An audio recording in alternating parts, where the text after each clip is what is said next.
In this situation, we have two masses hanging on opposite ends of a pulley here, and one of them's heavier than the other one. So basically what's going to happen is the heavier one is going to fall, pulling the lighter one up. And it definitely will move. In example 2, we had to figure out if things were going to even move or not, but recall that all of the pulleys that we're going to do this year, we're going to assume that they're ideal pulleys, meaning these pulleys offer no resistance whatsoever. They're going to spin totally smoothly. It's like how we ignore air resistance in a lot of other kinds of questions. Same kind of idea here. All right, so the block capital M will fall, it'll accelerate, as will block lowercase m. It'll also accelerate, but it'll be pulled upwards until it hits the pulley, but we're not going to analyze that. We're just going to analyze this very moment here. So these blocks will actually move together, so they'll have equal accelerations in terms of the magnitude and in opposite directions. So what I can do is draw a free body diagram for each one of them. So I'll do the capital M block first. So that's got gravity, and I'm going to call it mg. And then it's got tension upwards, but the tension force is not going to be as much as the gravity because it's going to be accelerating downwards. Whereas the lowercase m free body diagram will also have gravity, but it's going to be a smaller gravity because it's a lighter mass. And I'm going to label this mg with a lowercase m. So I just decided to do mg just to make sure I distinguish the two.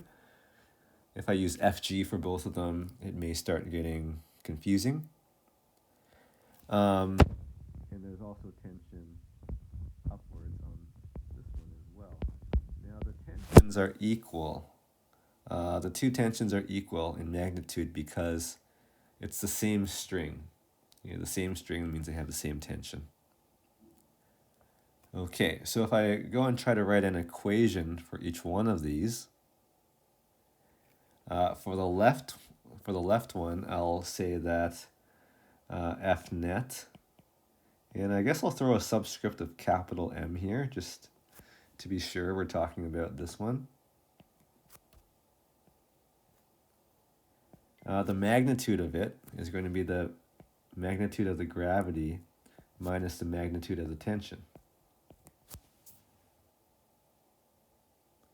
Whereas on the lowercase m block, the F net for that, so I'll use F net lowercase m.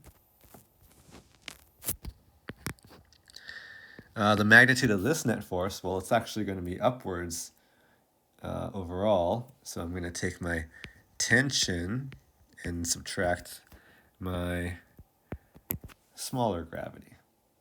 So those are two equations. I'm going to change the F nets on both of those to acceleration, well, mass times acceleration, F equals ma, with Newton's second law. So the first one, capital M, times the magnitude of acceleration.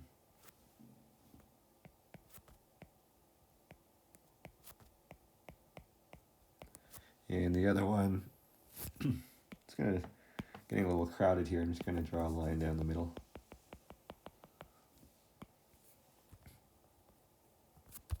Lowercase m times acceleration. Now, I don't use subscripts for the two accelerations because they're moving together. They're accelerating together at the exact same acceleration in magnitude.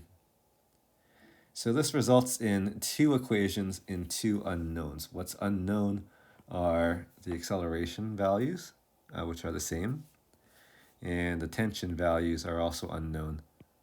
But everything else is known in these two equations. Both masses are known. The g value is known. Okay, so it comes down to solving the system of equations. So the question asks what will happen. So they will accelerate. So I guess I can try to solve for the acceleration here. So in order to solve for the acceleration, what we'll do is substitution or elimination. You know, we've done substitution every single time so far. I'm gonna try to do elimination this time. So I'm gonna call this equation 1 and the other one equation 2. And what I'm gonna do is I'm gonna write them lined up. So I'm actually gonna just so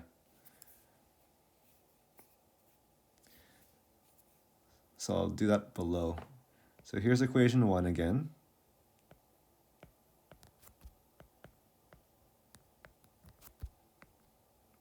And I'm gonna write equation 2 right directly underneath it, but having the acceleration terms lined up and the tension terms lined up. So the left side is lowercase ma. That's already lined up. That's nice. Equals. So instead of writing tension minus mg for equation 2, I'm going to write negative mg plus tension, just so that I have the tensions lined up. And then in substitution or elimination, I kind of choose an operation here.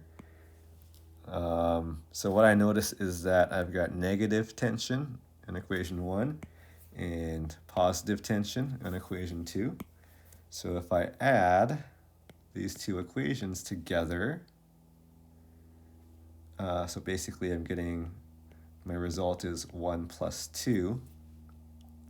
On the left side, I get, see if you follow this here, m plus m times acceleration. Okay, so it's collecting like terms basically.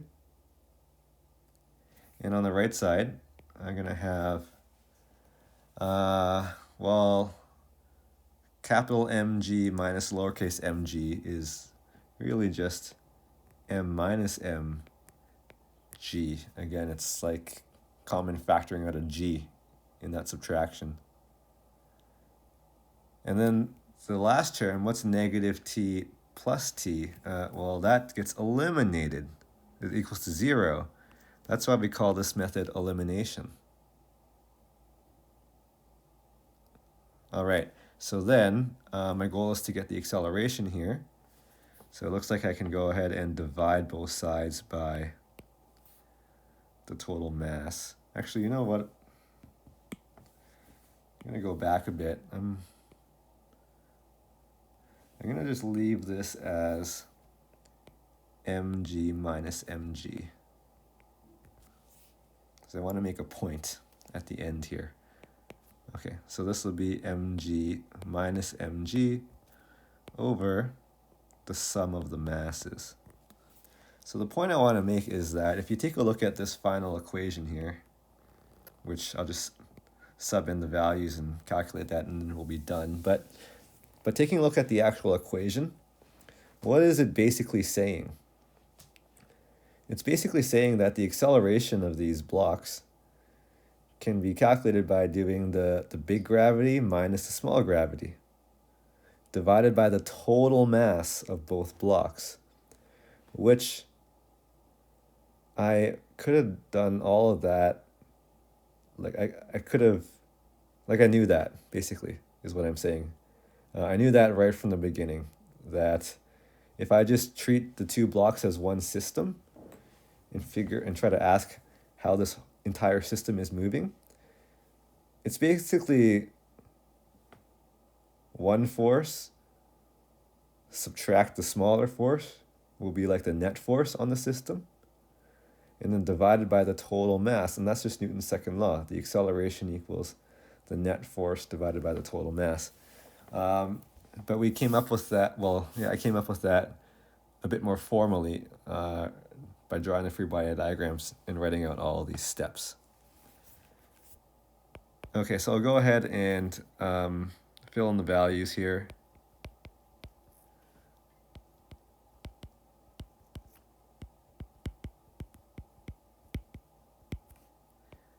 The total mass here, I'll just write 5 kilograms. 4 plus 1 is 5.